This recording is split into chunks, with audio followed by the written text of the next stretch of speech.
صلی اللہ علیہ وسلم۔ اللہ تبارک و تعالی نے فرمایا ادعو الی سبیل ربک، لوگوں کو اپنے رب کے رستے کی طرف دعوت دو۔ امت مسلمہ کی ڈیوٹی لگا رہا ہے مالک، لوگوں کو اپنے رب کے رستے کی طرف دعوت دو، پیغام دو۔ کس طرح دو؟ بالحکمہ، حکمت کے ساتھ اللہ کی طرف بلاؤ، والموعظۃ الحسنہ، اور اچھی نصیحت کے ساتھ لوگوں کو اپنے رب کا رستہ دکھاؤ۔ یہ جو واعظ ہے، نصیحت ہے، تقریر ہے، یہ رسم نہیں ہے، یہ ایک مشن ہے۔ واعظ و نصیحت ایک عبادت ہے۔ نبی پاک سید عالم صلی اللہ علیہ وسلم نے فرمایا کہ بعض تقریریں جادو ہوتی، یہ اثر آفرینی ہے، یہ پیغام ہے۔ لوگوں کو مالک کا رستہ دکھانے کے لیے اللہ خود کچھ بندوں کی ڈیوٹی لگاتا ہے، انہیں قوت استدلال اپنے فضل سے عطا فرماتا ہے، ان کے لب و لہجوں میں مٹھاس اپنی رحمت کاملہ سے عطا کرتا ہے، ان کے لفظوں کو مالک اپنے فضل سے تاثیر کا نور عطا فرماتا ہے، اور ان لوگوں کے ذمے یہ کام لگایا جاتا ہے۔ میرے نبی پاک سید عالم صلی اللہ علیہ وسلم خود خطبہ ارشاد فرماتے تھے، اور صحابہ کرام علیہم رضوان فرماتے محبوب کے میٹھے جملوں اور پختہ باتوں کا یہ حال ہوتا تھا کہ حضور جب قیامت کا ذکر کرتے تھے تو لگتا تھا یہاں سے اٹھیں گے تو قیامت آ جائے گی۔ اور محبوب پاک علیہ الصلوۃ والسلام جب کوئی بات ارشاد فرماتے تھے اور بات کرتے کرتے کبھی حضور لوگوں کو اللہ کے خوف کا اور قیامت کے قائم ہونے کا درس دے رہے ہوتے تھے تو لگتا یہ تھا کہ حضور کا منبر بھی درد سے رو رہا۔ محبوب پاک صلی اللہ علیہ وسلم واعظ فرماتے، نصیحت کرتے۔ پہلے حضور ایک ستون، ایک تنا تھا، خشک درخت جب ہو جاتا ہے تو جو اس کا حصہ کھڑا رہتا ہے اس کو خشک تنا کہا جاتا ہے، تو وہ صحابہ نے مسجد میں گاڑ دیا تھا تو اللہ کے محبوب اس کے ساتھ ٹیک لگا کے خطبہ دیتے تھے۔ ان خطبوں کو لوگ معمولی سمجھتے ہیں، کہتے ہیں تقریر تو بس ٹھیک ہے، گھنٹہ گزارنا ہے، سننے والے بھی اور سنانے والے بھی، لیکن اس تقریر کی خوبصورتی ملاحظہ کیجئے گا کہ حضور اس سے ٹیک لگا کے کھڑے ہو کے خطبہ دیتے تھے۔ ایک صحابی نے کہا حضور ممبر نہ بنوا دوں؟ وہ خوبصورت سا ممبر بنوا کے لائے تو صحابہ کہتے ہیں حضور ممبر پہ بیٹھے تو وہ کھجور کا تنا چیخے مار کے رویا، وہ حضور کی اس گفتگو سے اداس ہونے لگا، حضور کے اس ٹیک لگانے سے بے چین اور چیخے مار کے رویا۔ ہمیں سمجھ نہ آتی کہ کوئی اس طرح روتا ہے جیسے کوئی بچہ ماں سے بچھڑ کے روئے، دائیں بائیں دیکھتے پر کسی کو خبر نہ لگی۔ دلوں کے حال جاننے والے رسول اٹھے اور محبوب پاک قریب گئے، اور جس طرح بچھڑی ہوئی ماں بیٹے کو سینے سے لگاتی ہے، حضور نے تنے کو سینے سے لگایا۔ تو یاد رکھیں یہ تقریر تو ایک رانائی ہے، یہ تو ایک خوبصورتی ہے، یہ تو ایک حسن ہے۔ اب جس مقاصد کے لیے ہم تقریریں سنتے ہیں، بس شعر آیا تو کیا بات ہے، یاد جو شعر سنایا اس کی کیا بات ہے، وہ جو بات آج سنائی مزہ آ گیا۔ تقریر لطف کے لیے نہیں، تقریر اصلاح کے لیے ہوتی ہے۔ تو بتا تو نے اس سے حاصل کیا کیا، تیرے اندر تبدیلی کیا آئی، تو نے وہاں سے کیا چیز سیکھی، کون سا تیرا آج رخ بدل گیا، کس طرف تیری توجہ ہٹ گئی۔ بہت سارے تو ایسے ہیں جو تقریر کرنا ہی چھوڑ گئے، اور جو کرتے ہیں وہ بھی تقریریں نعروں کی نظر ہیں الا ماشاءاللہ، اور برسوں سے جو خود محفل نعت کرانے والا ہے وہ بیچارہ خود نمازی نہیں بن سکا، جو کئی سالوں سے ہر سال محفل سجاتا ہے اس نے کیا حاصل کیا وہاں سے۔ تقریر ایک خوبصورتی ہے۔ میرے محبوب کی تقریریں اور ان تقریروں کا کبھی حسن پوچھنا ہو تو صرف مسجد نبی کے منبر سے خوشبو نہیں آئے گی، بلکہ آپ کو بدر کا میدان بھی بتائے گا کہ میں نے بھی مصطفیٰ کے خطبے سنے ہوئے ہیں، آپ کو احد کے پہاڑ بھی بتائیں گے کہ ہم نے بھی حضور کے خطبے سنے ہیں، اور آپ کو حنین کی وادیاں بھی بتائیں گی کہ مصطفیٰ خطبہ دیتے تھے۔ اور خانہ کعبہ میں جب حاجی طواف کر رہے ہوتے ہیں اور خطبہ جمعہ پڑھا جا رہا ہوتا ہے تو کعبہ کہتا ہے لوگوں مجھ سے پوچھو فتح مکہ کے موقع پر اونٹنی پر بیٹھ کر جب مصطفیٰ نے خطبہ پڑھا تھا، کیا خطبہ تھا، کیا رنگ تھا، کیا رعنائی تھی. تو یہ خطبے حضرت ابو بکر صدیق تقریر کرتے تو لوگ کہتے ہیں یوں لگتا کہ ابو بکر دلوں میں اتر جائیں گے. عمر کبھی خطبہ پڑھتے تو یوں لگتا کہ عمر یہاں بول رہے ہیں اور کیسر و کسرا وہاں کانپ رہے ہیں. ان لوگوں کی باتوں میں ٹھنڈک تھی. جہاں یہ دین کے مجاہد بنتے تھے تو وہی باتیں جلال تھیں، کمال تھا ان کی باتوں. بہت سارے لوگوں کی گفتگو اتنی خوبصورت ہوتی ہے. اب تو لوگ تقریر کرنے والے کو مولوی کہتے ہیں اور دم کرنے والے کو صوفی کہتے ہیں. حالانکہ صوفیاء کا سب سے زیادہ کمال یہ ہے کہ وہ لوگوں کو اپنی گفتگو سے اللہ کی طرف موڑ دیا کرتے ہیں. اصل صوفی وہ ہوتا ہے. آج جس با کمال صوفی کا ہم ذکر کرنے جا رہے ہیں، حضور غوث پاک، محبوب سبحانی، قندیل نورانی، شہباز لامکانی، شیخ سید عبد القادر جیلانی. کسی نے پوچھا تھا حضور غوث اعظم سے کہ آپ کی ولایت کس طرح کی ہے، تو آپ نے اپنی ایڑی کی طرف اشارہ کر کے فرمایا جب تک میرا قدم نہ لگے اللہ کسی کو ولایت دیتا ہی نہیں. تو میری ولایت کی بات کرتے ہو، میں جب تک مور نہ لگاؤں اللہ کسی کو ولی بناتا. شیخ سعدی بول پڑے، کہنے لگے غوث اعظم درمیان اولیاء چو محمد درمیان انبیاء. حضور غوث اعظم رضی اللہ تعالیٰ عنہ کا ولیوں میں وہی مقام ہے جو نبی پاک کا نبیوں میں مقام ہے. امام الاولیاء، سرتاج الاولیاء حضور غوث پاک رضی اللہ تعالیٰ عنہ. حضور غوث اعظم رضی اللہ تعالیٰ عنہ فرماتے ہیں میں تقریر نہیں کرتا تھا، تعلیم میں نے حاصل کر لی پر میں تقریر، یہ بڑا ضروری کام ہے، یہ بڑا ضروری کام ہے. جو اثرات اس کے ہوتے ہیں باقی چیزوں. حضرت جنید بغدادی یہ تو حضور غوث اعظم کے بھی پیر ہیں نا، یہ تو حضرت داتا علی اجویری کے بھی پیر ہیں. حضرت جنید بغدادی کے بارے میں داتا صاحب نے لکھا ہے کشف المعجوب میں، فرماتے میں عالم بن گیا، پڑھ گیا، میرے ماموں بھی تھے، میرے مرشد بھی تھے حضرت سری سختی رحمت اللہ علیہ. تو مجھے اکثر کہتے کہ جنید یار تقریر کیا کر. میں کہتا ہوں حضور ابھی میں نیک نہیں، ابھی میں خود ٹھیک نہیں. میرے پیر بھائی بھی مجھے کہتے ہیں کہ حضرت کی بھی خواہش ہے تو ہمارا بھی دل کرتا ہے. لگتا ہے کہ آپ کی گفتگو کی برکت سے اللہ بڑے لوگوں کو ہدایت عطا فرمائے گا، آپ وسیلہ بنیں گے تو بات کیا کریں. کہتے میں ٹال دیتا. میرے نصیب دیکھو، ایک دن میں اپنے گھر میں سویا ہوا تھا تو اچانک بغداد کی ساری گلیوں نے مہکنا شروع کر دیا. فرماتے اچانک ٹھنڈی خوشبوئیں پھیل گئیں.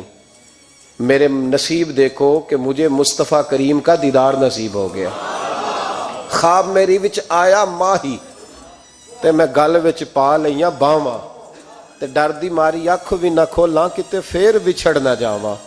کہتے ہیں حضور تشریف لائے تو مصطفیٰ نے بڑا ہی نوازا، محبوب نے بڑا ہی نوازا. کاش آپ کو لذت آئے اس بات کی. حضور نے اللہ اکبر بڑا ہی نوازا. کہتے ہیں محبوب جانے لگے تو ہلکا سا جملہ، میٹھی سی بات، ایک جملہ بڑا میٹھا سا. جاتے دفعہ فرمانے لگے جنید تقریر کیا کر یار، تقریر کیا کر. داتا صاحب لکھتے ہیں، داتا صاحب فرماتے ہیں کہ حضرت جنید بغدادی کہتے ہیں عرض کی حضور اب تو ضرور کروں گا، اب تو روز کروں گا، کھول کے کروں گا. فرماتے ہیں میں جب اٹھا نا، فجر کی اذان ہوئی، وضو کیا، سنتیں پڑھی تو دل میں چور آ گیا. میرے دل میں خیال آیا کہ پیر صاحب نے تو کبھی نہیں بتایا کہ انہیں دیدار ہوا ہے، تو مجھے تو ہوا ہے نا. پیر صاحب نے، بہت سارے لوگ پیر صاحب سے خود سیانے ہوتے ہیں نا، ان کو خود نور نظر آتا ہے روز خواب میں، وہ بہت سارے جلوے خود بیان کر لیتے ہیں. تو کہتے ہیں میرے دل میں خیال آیا کہ پیر صاحب نے تو کبھی نہیں بتایا تو مجھے تو ہوا ہے. کسی درویش نے ایک شعر کہا تھا پر بڑے مسئلے اس نے حل کیے. وہ کہنے لگا جڑے محرم راز حقیقت دے او راز حقیقت کھول دے نہیں، او جنہ ویکھیا نہیں او کرن گلاں، جنہ ویکھ لیا او تے بول دے ہی نہیں. جنہ ویکھ لیا ہو ان سے بولا جاتا بھی نہیں، بولا جاتا بھی نہیں. تو کہتے ہیں میں سنتے گھر پڑی تو خرامہ خرامہ چلا تو دل میں چور تھا. بانج فقیروں کسے نہیں ماریا، اے ہوئی چور اندر دا. کہتے ہیں میں گیا حضرت کے پیچھے نماز پڑھی 7ویں صف میں، تو اندر چور تھا کہ میرا تو درجہ اونچا چلا گیا ہے. لیکن مجھے دیدار ہوا ہے. تو کہتے ہیں نماز حضرت نے خود پڑھائی تو نماز پڑھا کے کہنے لگے جنید آگے آ جا. فرماتے ہیں میں تیسری صف میں آ گیا تو کہنے لگے چل یار تھوڑا اور نیڑے آ جا. کہتے ہیں میں قریب جا کے نا پہلی صف میں بیٹھا تو کہنے لگے ادھر آ میرے ساتھ بیٹھ. کہتے ہیں میں ان کے ساتھ بیٹھ گیا حضرت کے ساتھ. یہ بھی کسی نصیبوں والوں کو نصیب ہے نا. کہتے ہیں میں ساتھ بیٹھ گیا مرشد کے. تو شیخ تسبیح رول رہے تھے, ادھر دیکھنا میری طرف, تسبیح پھیر رہے ہیں. اور تسبیح پھیرتے پھیرتے نا اچانک آنکھ اٹھائی اور میری طرف دیکھ کے کہنے لگے اب تقریر کرو گے نا, جڑے محرم راز حقیقت دے, اب کرو گے نا تقریر. تو میرے اندر تو چور تھا. میں نے کہا جی اب کیا ہوا ہے؟ چور تھا نا کہ مجھے پتا ہے کسی کو پتہ ہی نہیں, اب کیا ہوا ہے؟ تو کہتے ہیں وہ چپ کر گئے. چند منٹ کے وقفے کے بعد پھر فرمانے لگے اب کرو گے نا تقریر. کہتے ہیں اندر چور بیٹھا تھا. میں نے کہا حضور ہوا کیا ہے بتائیں تو صحیح. کہتے ہیں انہوں نے تسبیح چھوڑی, جبہ سمیٹا اور چہرہ میری طرف پھیرا, اور میں نے ان کی آنکھوں میں جو روشنی آج دیکھی پہلے کبھی نہیں دیکھی تھی. لب و لہجے میں جو جلال آج دیکھا وہ کبھی نہیں دیکھا تھا. فرماتے ہیں حضرت بولے نظر تو وہ ظالم نظر ہے, اٹھے تو بیڑا ہی پار کر دے, گرے تو خانہ خراب کر دے. فرماتے ہیں میں نے حضرت کا جلال دیکھا اور میری طرف دیکھ کے فرمانے لگے جنید کل جو رات گزری ہے مجھے خواب میں اپنے رب کا دیدار ہوا تھا. تو مالک نے پوچھا کہ سری کوئی بات بتا. تو میں نے عرض کی مولا ایک کی مرید تیار کیا ہے وہ بھی تقریر نہیں کرتا, کبھی تیرے حبیب کا ادھر کا پھیرا ہو تو ذرا جنید کو اشارہ کر جائے تو چلو میرا بھی کام بن جائے گا, لوگوں کا بھی نفع ہوگا. کہتے ہیں حضرت جنید بغدادی کہ میری چیخ نکلی, اللہ اکبر کہا تو میرے کپڑے پھٹ گئے. بغداد کی وہ مسجد ساری رونے لگی. کہتے میں قدموں میں گرا اور میں نے کہا محبوبہ مجھے معاف کر دے, مجھے تو آج پتہ چلا ہے کہ میرے اوپر مصطفیٰ بھی کرم فرمائے تو تیری دعاؤں کی برکت سے فرماتے. تقریر اتنا ضروری کام ہے کہ محبوب خود فرماتے ہیں جنید تقریر کیا کر بات یار, لوگوں کو فائدہ ہوگا. حضور غوث اعظم رضی اللہ تعالیٰ عنہ فرماتے میں تقریر نہیں کرتا تھا, تعلیم مکمل کر لی بات نہیں کرتا تھا. میں کہتا تھا میں کیسے لوگوں کے سامنے واز کروں. کہتے ہیں مجھے خواب میں مصطفیٰ کریم کا دیدار نصیب ہوا. محبوب نے فرمایا عبد القادر بات کیوں نہیں کرتے؟ میں نے کہا حضور یہ عربی لوگ ہیں, فصیح و بلیغ ہیں, ہر آدمی بات سمجھتا ہے تو میں کس طرح اتنے مجمع میں بولوں گا, بڑا مشکل کام ہے, ہر آدمی کی ذہنی سطح کے مطابق کیسے بات کروں گا. کہتے ہیں مصطفیٰ کریم نے فرمایا منہ تو کھولو ذرا. کہتے ہیں میں نے منہ کھولا تو حضور نے 7 دفعہ لعاب دہن میرے منہ میں ڈال دیا. فرمایا اب تو بولتے جانا اور میری برکتیں تیری مدد کرتی جائیں گی. آپ فرماتے ہیں اگلی شام میں سویا تو مولا علی شیر خدا بھی آ گئے. تو فرمانے لگے عبد القادر منہ کھول نہ بیٹا تو میرا بھی ہے. کہتے ہیں میں نے منہ کھولا تو حضرت علی نے 6 دفعہ لعاب دہن ڈالا. تو میں نے کہا حضور آپ نے 6 دفعہ ڈالا ہے. تو خواب میں حضرت علی فرماتے ہیں کہتے ہیں بیٹے میں نبی پاک کے برابر تو نہیں نہ ہو سکتا, میں نبی پاک کے برابر, حضور نے 7 دفعہ ڈالا ہے تو 6 دفعہ اس لیے ڈالا کہ میں حضور کے برابر. صحابہ تو خواب میں بھی آ کے کہتے ہیں ہم نبی کے برابر نہیں, تو کیسے نبی کے برابر بن گیا؟ وہ تو خواب میں بھی آ کے کہتے ہیں کہ ہم حضور کے برابر ہیں, تو زندگی میں دعوے کرتا پھرتا ہے. حضور غوث اعظم فرماتے ہیں بس پھر چھوٹی سی مسجد اور اس میں میں نے تقریر شروع کی. میں اکیلا ہی چلا تھا جانب منزل مگر, پھر لوگ ملتے ہی گئے, پھر کارواں بنتا گیا. فرماتے ہیں چھوٹی سی مسجد, پھر مسجد بڑی ہوئی, پھر مجمع بڑھ گیا. فرماتے ہیں پھر جامع مسجد, پھر مجمع وہاں بھی کم پڑ گیا. پھر بغداد کی عیدگاہ وہ بھی بھر گئی تو صحرا میں جا کے خیمے لگ گئے. کہتے ہیں تقریر ہوتی تو ہزاروں کا مجمع, ہزاروں کا. ملا علی قاری کہتے ہیں غوث اعظم کے اجتماع میں 70 ہزار لوگ شریک ہوتے تھے. ہزاروں علماء کاغذ قلم لے کے بیٹھے ہوتے تھے کہ غوث پاک جو باتیں بیان کریں گے تفسیری نقطے ہم نے نوٹ کرنے. اور حضور غوث اعظم کو اللہ نے یہ کمال دیا تھا, کمال, یہ آپ کی کرامت تھی کہ بغیر سپیکر کے بولتے تھے. جیسی سمجھ پہلے والے کو آتی تھی ویسی آخری والے کو آیا کرتی تھی. آج نا کرامت کی بات آتی ہے تو بندے چھپنے لگ جاتے ہیں, کہتے ہیں نہیں یہ نہیں ہو سکتا. بڑا مدافعانہ سا عمل, بڑا شرمندہ سا لب ہے جاجی. وہ غوث پاک ایک دن ایک صاحب کرامت بیان کر رہے تھے تو بڑے جھجک کے حضور غوث اعظم, میں نے کہا تو بیٹھ, مجھے بیان کرنے دے. تو ڈر رہا ہے کرامت سے، ڈر رہا ہے، مجھے بیان کرنے دے، میں بیان کرتا ہوں، مجھے بیان کرنے دے. ملا علی قاری علیہ رحمہ نے لکھا ہے، دیگر بہت سارے لوگوں نے لکھا ہے، غوث اعظم خطبہ دے رہے تھے، تقریر کر رہے تھے، اچانک ہاتھ آگے بڑھایا تو یہاں تک ہاتھ بھیگ گیا غوث اعظم کا. ہاں کھول کے دیکھے، کھول کے بات کر رہا ہوں، ہاتھ یہاں تک بھیگ گیا. مرید کہتے ہم نے پوچھا حضور پانی بھی کوئی نہیں، ہاتھ بھیگ گیا. میں چپ کر کے سبق پڑھو. شاگردوں کو پڑھا رہے، چپ کر کے سبق پڑھو. تھوڑی دیر گزری، چند گھنٹے تو ایک قافلہ آ گیا، سارے لوگ پانی میں بھیگے ہوئے ہیں. حضور غوث اعظم کے سامنے کھڑے ہوئے، کہا حضور آپ نے بڑی کرم نوازی فرمائی، بڑی کرم نوازی. وہ شاگرد کہنے لگے ہوا کیا؟ تو وہ لوگ کہنے لگے کشتی میں بیٹھے تھے تو کشتی ڈوبنے لگی. ہم نے کہا یا شیخ عبد القادر جیلانی، خدا کے فضل سے ہم پر ہے سایہ غوث اعظم کا، ہمیں دونوں جہاں میں ہے سہارا غوث اعظم کا. کہتے ہیں حضور غوث اعظم نے وہاں بیٹھے ہاتھ لگایا اور ڈوبتی کشتی کو باہر نکال لیا. اور ڈرنے لگے، کہنے لگے جناب یہ کرامت لوگ نہیں مانیں گے. تو میں کہا جنہیں نہیں مننا نہ منے. ان کے کانوں کے نا پیچھے خارش ہوتی ہے جب اس طرح کی ولیوں کی بات بتائی جائے. وہ تو حضور غوث اعظم کی بات نہیں مان رہا. پڑھنا سورہ نمل، پڑھ. حضرت سیدنا سلیمان علیہ السلام اپنے محل میں بیٹھے دربار میں، فرمایا ملکہ بلقیس کا تخت چاہیے. تم قرآن نہیں پڑھتے؟ ملکہ بلقیس کا تخت چاہیے. ایک جن اٹھا، اس نے کہا دربار برخاست ہونے سے پہلے، دربار کے برخاست ہونے سے پہلے، بے شک آپ 5 منٹ میں برخاست کر دیں تخت آ جائے گا. ہزاروں میل دور تھا. پتہ نہیں کہاں قرآن پڑھتے ہو تم. بنی اسرائیل کے ولیوں کی کرامتیں مانتے ہو اور نبی پاک کی امت کی باری آئے تو تمہیں خارش ہوتی ہے. شرمندہ شرمندہ سا لب و لہجہ. ہمارا لب و لہجہ شرمندہ نہیں، اس لیے کہ ہم تو جیتے اور زندہ ہی ولیوں کے نام کی برکت سے ہیں. ہمارے لب و لہجے میں تمہیں شرمندگی نہیں ملے گی. ہم اس طرح بیان نہیں کرتے کہ کوئی کیا کہے گا تو بچ بچ کے جملے. حضرت سلیمان سے کہا آپ کا دربار برخاست ہونے سے پہلے. آپ نے فرمایا نہیں بھائی، اس سے بھی پہلے چاہیے. ایک اٹھا، عندہ علم من الکتاب، جس کے پاس کتاب میں سے کچھ علم تھا، پورا علم نہیں تھا اس کے پاس، کتاب میں سے. حضرت آصف بن برخیا تو کہنے لگے حضور میں نہ لے آؤں. تو میں کب لاؤ گے؟ انہوں نے کہا پلک جھپکنے سے نہ. اگر سارے بولے تو لطف آئے گا. پلک جھپکنے سے پہلے. آپ نے فرمایا چل لا کے دکھا. پھر آیا کہ نہیں؟ بولے آیا نا. حضرت آصف بن برخیا وہاں سے گئے کہ وہیں رہے؟ آیا نا تخت. 80 فٹ اونچا، 80 فٹ چوڑا، 80 فٹ لمبا، اتنا بھاری کہ شاید 50 لوگ نہ اٹھا سکیں.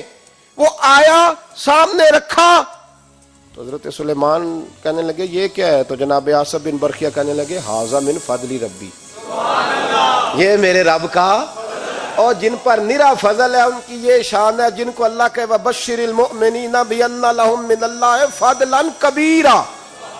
محبوب اپنے غلاموں کو خوشخبری دے دے کہ تیرے غلاموں پر میرا بڑا فضل ہے. فضل نہیں، فضل کبیر ہے. تو جن پر نرا فضل ہو وہ تو بغیر جائے تخت لے آئے، اور جن پر فضل کبیر ہو وہ ڈوبتے ہوئے مرید کو ہاتھ ڈال کے بچا نہیں سکتے. وہ نہیں بچا سکتے. ڈر ڈر کے کیوں بات کرتے ہو؟ کھول کے کہو خدا کے فضل سے ہم پر ہے سایہ غوث اعظم کا، ہمیں دونوں جہاں میں ہے سہارا غوث اعظم. اور خدا دے گا منادی حشر میں یہ قادریوں کو. اور اس سے مراد ہر حضور غوث اعظم کا نام لینے والا قادری ہے. خدا دے گا منادی حشر میں یہ قادریوں کو. کہاں ہے قادری؟ کر لے نظارہ غوث اعظم کا. کہاں ہے قادری؟ کر لے نظارہ غوث اعظم کا رضی اللہ تعالی عنہ. اور جمیل قادری 100 جان سے ہو قربان مرشد پر. یہ اعلیٰ حضرت کے خلیفہ تھے جنہوں نے لکھا ہے. کہتے ہیں جمیل قادری 100 جان سے ہو قربان مرشد پر، بنایا جس نے مجھ جیسے کو بندہ غوث اعظم کا. بنایا جس نے مجھ جیسے کو بندہ غوث اعظم کا.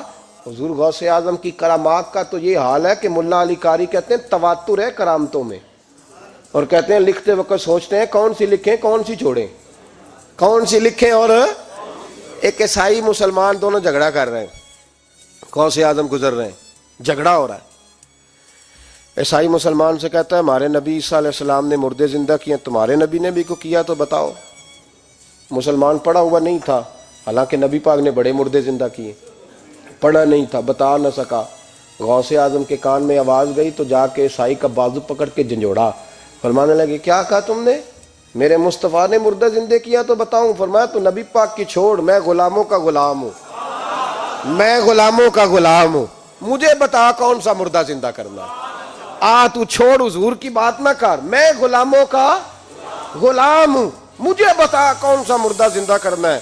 پرانی قبر پہ لے گیا، کہنے لگا جی اگر نہ ہوا تو؟ غوث اعظم فرمانے لگے جو تو کہے گا وہ میں کروں گا۔ تو کہنے لگے اگر ہو گیا تو؟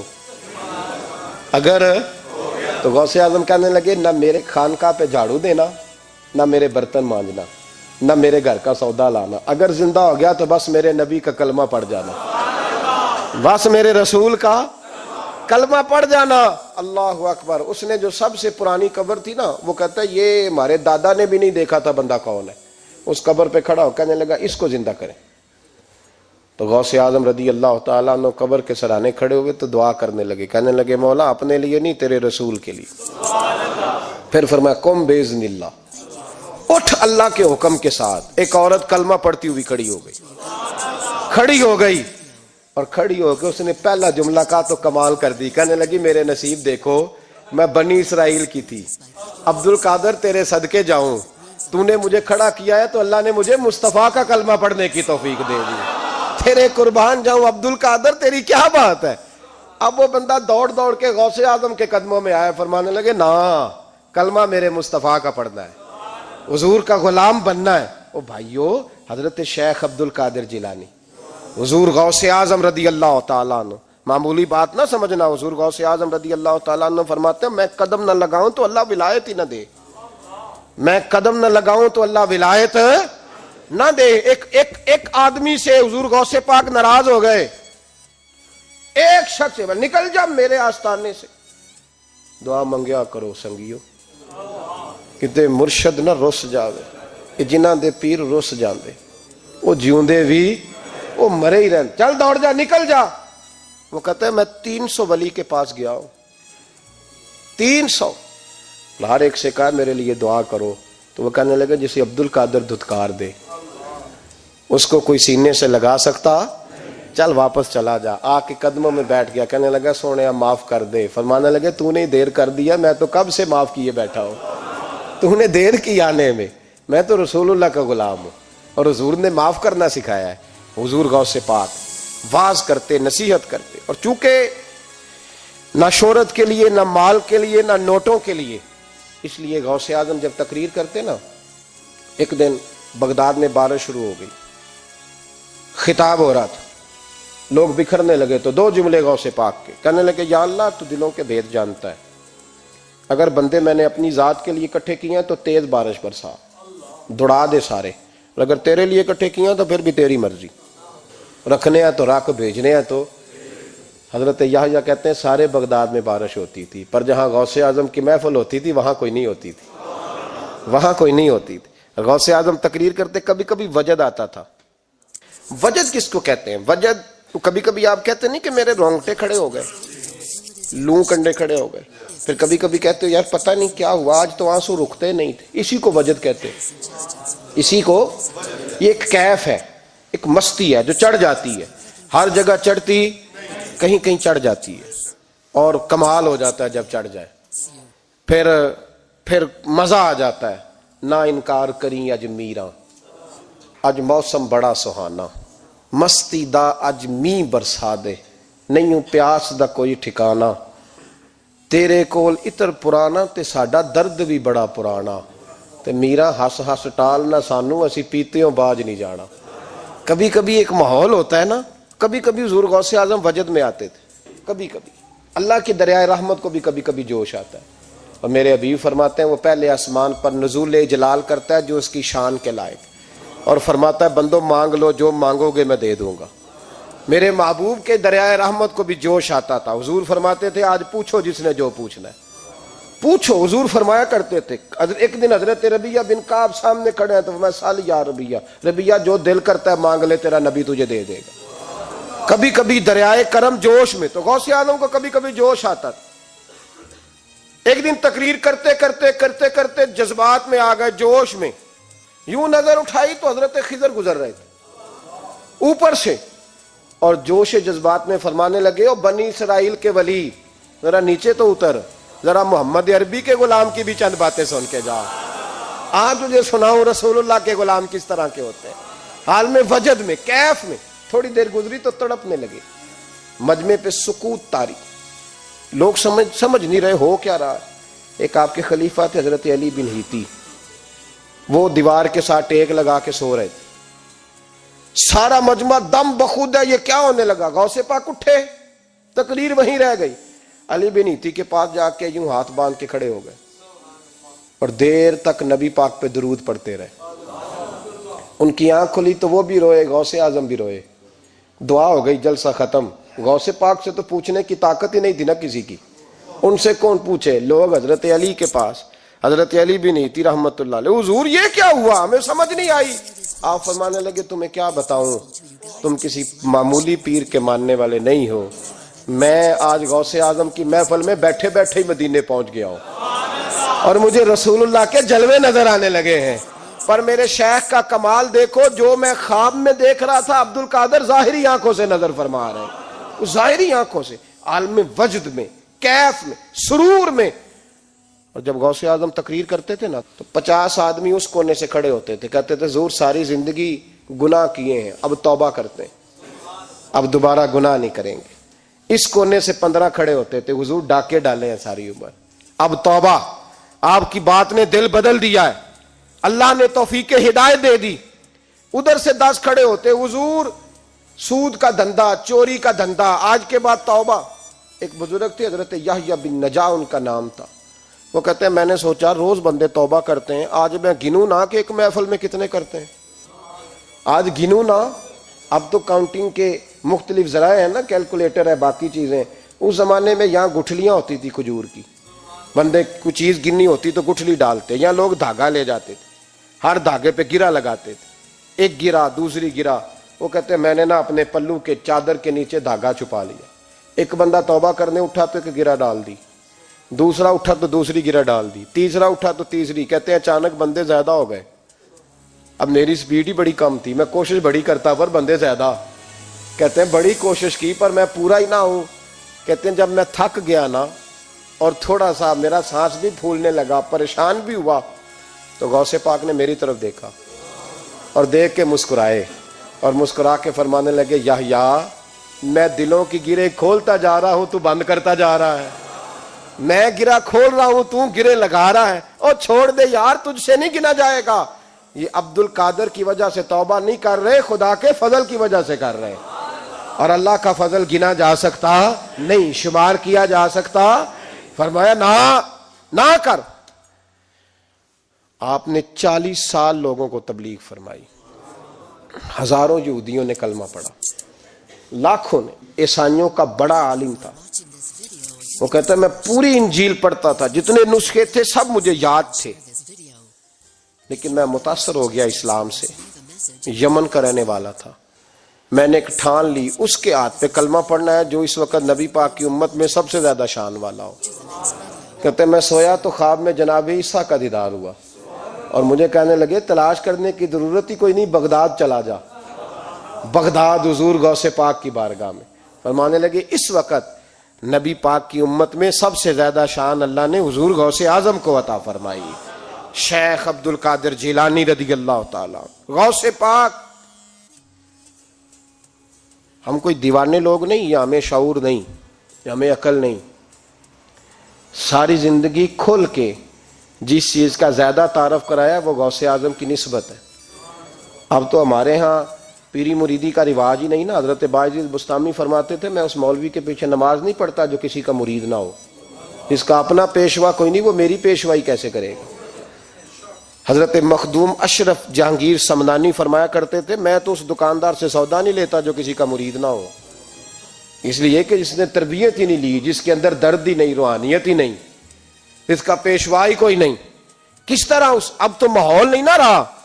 لیکن یاد رکھو یہ نسبت اتنی تگڑی ہے، اتنی تگڑی کہ ہمارے صوفیاء نے ساری زندگی غوث اعظم کا غلام کہلانے میں فخر محسوس کیا. کیا رشتہ داری تھی اعلیٰ حضرت بریلوی کی ان سے, کیا تعلق تھا پیر میر علی شاہ صاحب کا ان کے, کیا ان کا, لیکن ان لوگوں نے ساری زندگی کھل کے غوث اعظم کے تذکرے کیے. کیوں؟ غوث اعظم نے 40 سال عشاء میں وضو کیا اور فجر تک اللہ کی عبادت کی. فرماتے میرے مالک نے کہا عبد القادر کچھ مانگ لے. نہ اپنے لیے مانگا نہ اولاد کے لیے. کہنے لگے مولا قیامت تک جو میرا نام لے نا اسے بغیر توبہ کے مرنے نہ دینا, مرنے لگے تو توبہ کی توفیق دے دینا. فرماتے میرے مالک نے وعدہ کیا ہے جو میرا ماننے والا ہوگا بغیر توبہ کے نہیں مرے گا. اور حضور غوث پاک رضی اللہ تعالیٰ عنہ فرماتے میں تو قیامت میں بھی اتنی دیر جنت میں نہیں جاؤں گا جب تک سارے مرید نہ ساتھ چلے جائیں. میں نے جانا نہیں, کھڑا ہو جاؤں گا, عرض کروں گا مولا بھیج. میں نے کہا یہاں بھی لوگ ڈر جاتے ہیں, یہ کیسے ہو سکتا ہے؟ اور بھائی پڑھو نا مشکاہ شریف. میرے نبی پاک علیہ السلام نے فرمایا ایک بندے نے ایک اللہ کے بندے کو پانی پلایا تھا, قیامت کے دن اللہ اس کی برکت سے اس گناہگار کو جنت عطا کر دے گا. اور حضور نے فرمایا بخاری میں المرء مع من احبا, جو جس سے محبت کرے گا قیامت میں اسی کے ساتھ اٹھایا جائے گا.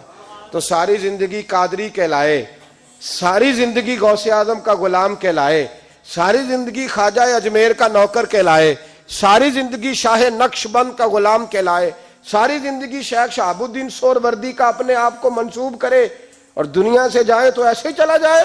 میرے نبی نے نص بیان کر دیا جو جس سے پیار کرے گا اسی کے ساتھ جائے گا, اسی کے. خدا کے فضل سے ہم پر ہے سایہ غوث اعظم کا, ہمیں دونوں جہاں میں ہے سہارا غوث اعظم. اور سنو میرے بھائی اس بات کو یاد رکھنا, ان نسبتوں کی بڑی توقیر ہے اللہ کی نظر میں, ان نسبتوں کی بڑی. امام محمد ایک بزرگ گزرے ہیں, لطف کی باتیں چھیڑ دی ہیں میں نے, آج مضمون لطف کا ہے نا. امام محمد حضرت امام اعظم کے شاگرد ہیں. ان کے پاس ایک بندہ آیا, کہنے لگا حضرت صاحب مسئلہ پوچھنا. فقہ کے امام تھے, کہا پوچھو پوچھو مسئلہ. وہ کہنے لگا حضور میں منڈی گیا تھا تو ایک ٹوکری لایا ہوں. کیا ہم کیا کہتے ہیں, پیٹی کہتے ہیں کریٹ کہتے ہیں, دونوں کہتے ہیں. تو کہتے وہ میں ایک پیٹی لایا ہوں, ایک ٹوکری سیب کی بھری ہوئی. حضور اب میں نے کھول لیا تو آدھے صحیح ہیں آدھے خراب ہیں, آدھے ٹھیک ہیں آدھے خراب ہیں, تو میرے لیے فتویٰ کیا ہے, صحیح رکھ کے باقی واپس کر دوں؟ تو امام محمد فرمانے لگے نہیں, شریعت کہتی ہے یا سارے رکھ یا سارے واپس کر. یہ کہے تو رونے بھی لگ گئے ساتھ ہی. تو کہنے لگا حضور مسئلہ مجھے بتایا ہے, اور رونے آپ لگ گئے. کہنے لگے مجھے بھی کوئی بات یاد آ گئی ہے. قیامت میں جب کسی استاد کے شاگرد جائیں گے, کسی پیر کے مرید جائیں گے, اور کہنے لگے جب مصطفیٰ کے غلام جائیں گے, جب غوث اعظم کے ماننے والے جائیں گے, تو کچھ اچھے ہوں گے کچھ برے ہوں گے. تو ہم بھی کہیں گے یا اللہ یا سارے رکھ یا سارے بھیج یا سارے رکھ یا. تو فرمایا رب کریم نیکوں پہ ظلم تو کرے گا نہیں, اس لیے امید ہے وہ کہے گا میں نے جنت کھول دی ہے, لہذا رسول اللہ کی ساری امتی جنت میں داخل ہو جائے, ساری امتی جنت میں داخل ہو جائے. پیش حق مجدہ شفاعت کا سناتے جائیں گے, آپ روتے جائیں گے, ہم کو ہنساتے جائیں گے, باغ جنت میں محمد مسکراتے جائیں گے, پھول رحمت کے گریں گے, ہم اٹھاتے جائیں گے. حشر میں ہوگا ہمارا داخلہ اس شان سے, ہم یا رسول اللہ کا نعرہ لگاتے جائیں گے, یا رسول اللہ کا نعرہ حضور غوث پاک رضی اللہ تعالیٰ عنہ فرمانے لگے میں نے عرض کی مولا میرا نام لینے والے بغیر توبہ کے نہ مرے. تو فرمایا عبد القادر جب وعدہ رہا جو تیرا نام لے گا مرنے سے پہلے توبہ کی توفیق دے دوں. ان نسبتوں کو لوگ معمولی سمجھتے, ان کو معمولی جانتے ہیں. اور حضور غوث پاک ایک بات مجھے پسند بڑی ہے, اگرچہ میں نام نہیں لینا چاہتا کس نے لکھی ہے, میں نے لیا بھی تھا کئی دفعہ, لیکن بات بڑی کمال ہے, غیروں نے لکھی ہے. اور میں نے تو اس ایک حوالے کے لیے پوری کتاب 10 جلدوں کی منگا کے رکھی ہوئی ہے, ایک حوالے کے لیے, ایک بات کے لیے. غوث اعظم کا دھوبی فوت ہو گیا. کون؟ پتہ نہیں آپ کو بھی اتنا ہی مزہ آ رہا ہے جتنا مجھے آ رہا ہے. حضور غوث اعظم کا دھوبی فوت ہو گیا, کپڑے دھوتا تھا. تو بعد میں اس دھوبی کو کسی نے خواب میں دیکھا تو پوچھا کیا بنا, تو کہنے لگے کچھ بھی نہیں. فرشتے نے آ کے پوچھا من ربو کا, رب کون ہے؟ تو میں نے کہا میں تو غوث پاک کا دھوبی ہوں. اس نے پوچھا ماں دینوں کا تیرا دین کیا ہے؟ تو میں نے کہا میں غوث پاک کا دھوبی ہوں۔ فرشتہ پھر کہنے لگا تو کیسا دیوانہ ہے، میں کہہ رہا ہوں کہ اللہ کا پتہ بتا، رب بتا، تو غوث پاک کا بتا رہا ہے؟ کہتے 2-3 دفعہ کہا، جاگ رہے ہیں آپ لوگ؟ 2-3 دفعہ کہا، وہ بار بار یہی کہتا کہ میں غوث پاک کا، میں غوث اعظم کا دھوبی ہوں۔ کہتے ہیں حضور غوث اعظم اس کی قبر میں تشریف لائے، قبر میری تے میرے پیرا جے کر پاویں پھیرا، قبر میری تے میرے پیرا جے کر پاویں پھیرا، قبر دے وچوں ہڈیاں اٹھ کے مجرا کر سن تیرا۔ حضور غوث اعظم قبر میں آئے اور فرمانے لگے کیوں تنگ کرتے ہو میرے ماننے والے کو، کیوں تنگ کرتے ہو میرے، یہ کوئی لوارث ہے اس کو تنگ کر رہے ہو؟ کہا حضور اللہ کا پتہ بتاتے ہیں تو آپ کا بتاتے ہیں۔ فرمانے لگے تمہیں سمجھا رہا ہے، یہ تمہیں سمجھا رہا ہے کہ عبد القادر کے تو کوئی دروازے سے گزر جائے تو اسے خدا یاد آ جاتا ہے، اس نے تو ساری زندگی کپڑے دھو کے دیے۔ یہ تمہیں بتا رہا ہے کہ مجھے رب بھولا، ان کے تو گلی سے گزر جائے تو اللہ اللہ کرنے لگتا ہے، اور میں نے ساری زندگی کپڑے دھوئے ہیں، میں نے ساری زندگی ڈرائیوری کی ہے، میں نے ساری زندگی نوکری کی ہے، میں تابع دار رہا ہوں، مجھے رب بھول گیا ہے۔ فرماتے ہیں حضور غوث اعظم نے فرمایا مجھ سے پوچھو کیا پوچھنا ہے، مجھ سے پوچھو۔ فرشتے کہنے لگے ہم پوچھتے ہی نہیں، ہم پوچھتے ہی نہیں، عبد القادر جانے اور خدا جانے۔ بات ختم ہو گئی۔ میرے غوث پاک رضی اللہ تعالیٰ عنہ کو اللہ نے جو کمالات عطا فرمائے، حضور غوث اعظم کو اللہ تعالیٰ نے جو مرتبہ، آج بھی ہمارے کچھ دوست گئے ہوئے ہیں بغداد شریف، کہتے ہیں یار قربان جائیں، ساری دنیا دیکھی ہے، سویرے اٹھ کے دروازے پہ دستک دیتے ہیں خادم، کہتے ہیں کون سا کھانا کھانا پسند کریں گے؟ یہ عبد القادر کا آستانہ ہے، یہ غوث پاک کا دربار ہے، آپ جو کہیں گے وہ پک کے آپ کی میز پہ پہنچے گا، اس لیے کہ یہ غوث اعظم کا دروازہ ہے، یہ قیامت تک کھلا ہے، فقیروں کے لیے، غریبوں کے لیے، مجبوروں کے لیے۔ غوث اعظم دریائے دجلہ پہ کھڑے تھے تو غریب رو رہا تھا، فرمایا کیوں روتے ہو؟ اس نے عرض کی حضور غریب ہوں، ملا سے کہا تھا دھار سفر کرا دے ادھار، اس نے کرایا نہیں، رو رہا ہوں کہ پیسے ہوتے تو رسوا تو نہ ہوتا، ضروری کام تھا دریا کے اس پار۔ غوث اعظم دوڑے گئے، 100 دینار لائے، ملا واپس آیا تو اس کو 100 دینار دے کے کہنے لگے یہ پکڑ لے، آج کے بعد کسی غریب کو منع نہ کرنا، جو غریب ملے اسے عبد القادر کے کرائے پہ سفر کرا دینا۔ زندگی سخاوت سے بھری ہوئی تھی تو آج بھی ان کا آستانہ سخاوتیں بانٹ رہا ہے، آج بھی ان کا دربار سخاوتیں بانٹ رہا ہے۔ غوث اعظم درمیان اولیاء چوں محمد درمیان انبیاء، ان بزرگوں سے اپنی نسبت بنائیں۔ میرے اور تیرے رسول نے بیان فرمایا ہے تو جس سے محبت کرے گا قیامت میں اسی کے ساتھ اٹھایا جائے گا۔ کھل کے پیار کر اللہ کے ولیوں سے، شرم کر کے نہیں، جھجک کے نہیں، تھوڑا کر لیا تو تھوڑا نہیں، جی ہم ماننے والے ہیں، ان کی تعلیمات پہ چلنا چاہیے۔ او بھائی تعلیمات بڑی ضروری ہیں پر ان سے عشق کھل کے کرنا چاہیے، ان سے محبت کھل کے کرنی۔ اور وضاحت کر دوں، ہم یہاں ہیں وہ بغداد میں ہیں تو وضاحت کر دوں، ترغیب و ترہیب میں حضرت ابو ذر غفاری کی حدیث ہے، عرض کرنے لگے یا رسول اللہ صلی اللہ علیہ وسلم، ایک آدمی کسی قوم سے پیار کرتا ہے، ان سے ملا بھی نہیں، ان کی طرح کا بنا بھی نہیں، کوشش کی لیکن ویسا ہوا بھی نہیں، حضور اس کے لیے کیا حکم ہے؟ پیار صحیح کرتا ہے تو میرے نبی پاک نے فرمایا پیار خالص کرے، اللہ قیامت کے دن دونوں کو اکٹھا فرما دے گا، اکٹھے ہو جائیں گے دونوں۔ حضور نے نص بیان کر دی، ان سے پیار کرو تو کھل کے کرو، یہ جھجک کے اور بڑا کمزور سا رویہ اختیار کرنا یہ ہمارا طریقہ نہیں۔ ہم غوث اعظم کے ماننے والے ہیں تو کھل کے ماننے والے ہیں، غوث اعظم کا نام لیتے ہیں تو کھل کے لیتے ہیں۔ ہم تو اعلیٰ حضرت فاضل بریلوی کا تذکرہ کرتے ہیں تو سار اٹھا کے کرتے ہیں، بڑا اونچا قد ہوتا ہے ہمارا جب ہم احمد رضا کا ذکر کرتے ہیں، اس لیے کہ جو مشائخ اللہ نے ہمیں دیے ہیں وہ کسی اور کے حصے میں آئے ہی نہیں۔